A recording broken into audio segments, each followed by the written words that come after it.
Hey everyone, this is Adam, your friend in rideshare, wanting to give you some tips on road rage and aggressive driving. And as we start this video, I want to give a shout out to 5bucksschool.com. Yep, I got in trouble doing a bad U-turn. Done over 3,000 rides now as a TNC, Transportation Network Company driver for Lyft and Uber. And I went through a few intersections trying to make a U-turn. There was no U-turn signs at the first one, the second one, the third one. I finally got frustrated and did a U-turn when I wasn't supposed to, and sure enough, that's where the cop was waiting at the third one. So anyhow, I already made the video on proper U-turns and left turns over double yellows and when you can do that. That was an interesting video. This one's more about road rage and aggressive driving, and I want to give a thank you to 5 Bucks School. If you get in trouble and need to do traffic school, this is an amazing, affordable website. Last time I did traffic school was about 6 years ago, and it cost me $65. This one's literally $5. It covers everything. So wanted to give you guys some interesting examples here that I'm seeing. And I read the fine print on this website. There wasn't anything that said I couldn't share examples from this. So I'm going to go ahead and do it.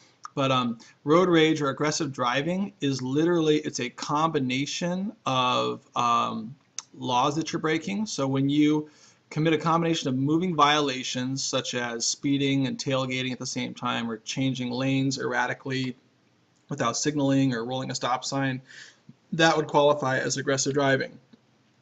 That could actually get you a couple points on your license all in one stop from a cop. So let's say you're rolling through a neighborhood, you roll a stop sign, and there's children nearby at a school, you roll a stop sign and you're doing 26, 27 miles an hour. There's a cop on a motorcycle hiding behind a tree, he catches you, boom, you got a couple points on your license, possibly, depending on how the judge treats you in court, and you have aggressive driving. So we want to avoid road rage here in Los Angeles. I've been guilty of it. But I thought I'd share with you guys some crazy examples here to help you realize how ludicrous it really is. When you think about it, you take a few deep breaths, you calm down. If someone else is violating your right of way, it's honestly better just to take a deep breath, let them, take the turn in front of you or whatever, or cut you off and let them go about their way. It's better, honestly, just to do that and let it slip by than it is to escalate the situation and prove a point. You could end up in jail. You could end up paying some damages. Here's some really amazing examples.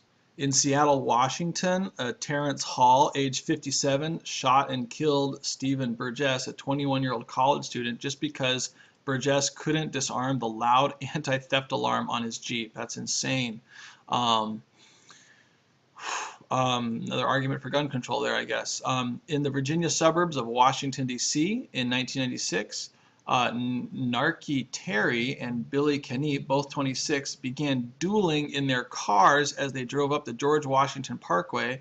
Going 80 miles an hour, the cars crossed the median and hit two oncoming vehicles. Only one of the four drivers involved survived. Terry was sentenced to 10 years in prison for his role in the incident. So I'm guessing it was Terry that survived. In 1999, a Vegas woman was indicted after she allegedly cut off a tractor trailer that was driving too slow and then slammed on her brakes. A motorcyclist following that truck crashed into it and died of massive head injuries. This one's really sad too. In February of 2000, unidentified man got out of his car after a fender bender. He approached another driver, reached inside her car, grabbed her little dog, and threw it into oncoming traffic. The poor dog was ran over and killed, and apparently they never caught the guy. So even people you never expect to behave like this have been known to commit road rage.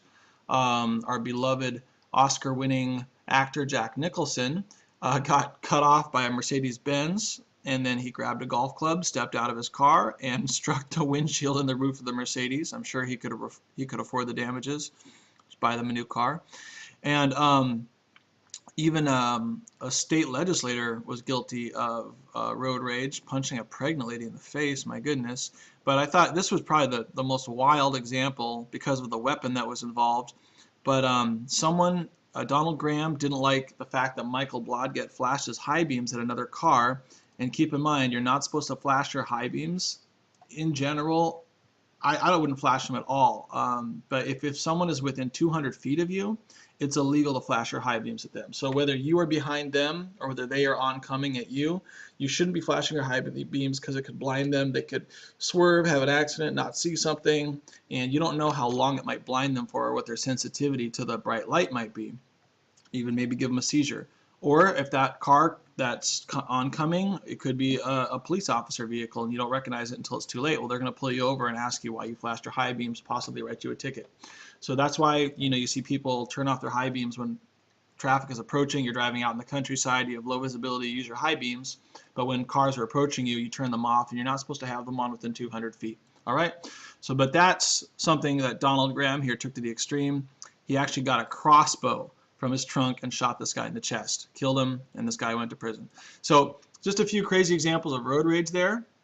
You want to avoid that. You could go to prison or get a fine of $10,000 for road rage. And thank you so much for watching this video. Be sure to subscribe to see more of my rideshare secrets. Thank you so much.